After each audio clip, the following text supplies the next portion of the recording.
People who think every problem in the world is Israel's fault.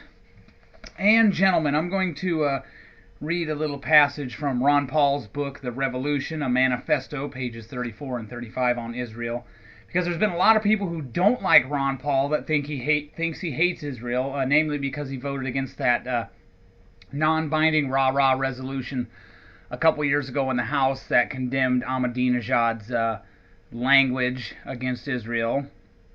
And then there's some people who do like Ron Paul that actually think he hates Israel, and they use that to further their message, further their anti-Semitic hatred, I guess you could say.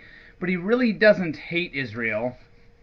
In fact, I would say most of them probably don't understand much about Ron Paul. That's why they take these ridiculous extremist positions. Here's what Ron Paul says, pages 34 and 35, quote, he's talking about foreign aid here, quote, "How does Israel, with which the United States has long enjoyed a special relationship, fit into this picture? I see no reason that our friendship with Israel cannot continue.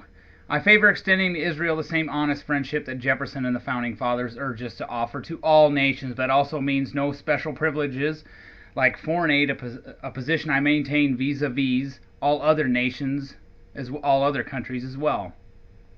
That means I also favor discontinuing foreign aid to governments that are actual or potential enemies of Israel, which taken together receive much more American aid than Israel does.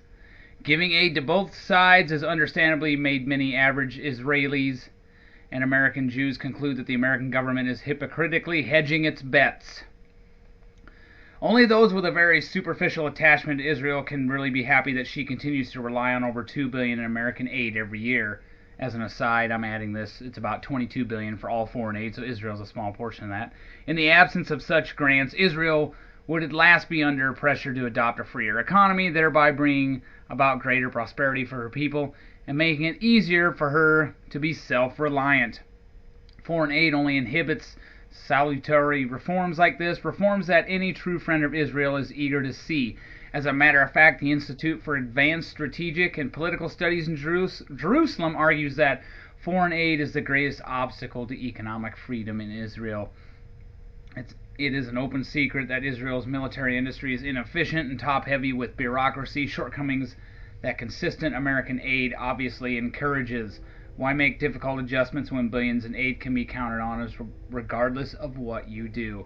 Our government has also done Israel a disservice by effectively infringing on her sovereignty. Israel seeks American approval for military actions she deems necessary. She consults with America on matters pertaining to her own borders. And she even seeks American approval for peace talks with her neighbors, approval that is not always forthcoming. This needs to stop.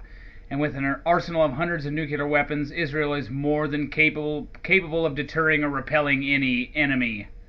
She should once again be in charge of her own destiny. End quote. So what would Ron Paul do when Syria decides, oh, I think we need to take the Golan Heights back? And Israel responds, telling Syria to bring it, and maybe Damascus gets turned into a parking lot, or a few Syrian battalions get, wiped off the face of the earth. What would Ron Paul do about that? Nothing. So again, there's people who dislike Ron Paul because they have a false conception, a misconception about his views on Israel.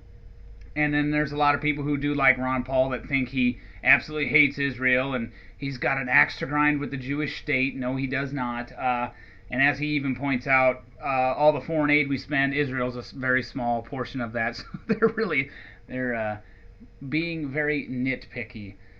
So, and another thing I should bring up as an aside, I've had a few idiots tell me Ron Paul is a 9/11 truther. He is not a 9/11 truther.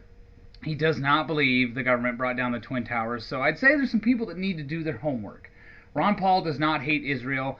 In fact, he wouldn't be urging Israel to give up land like the Bush administration did and the Obama administration is pushing.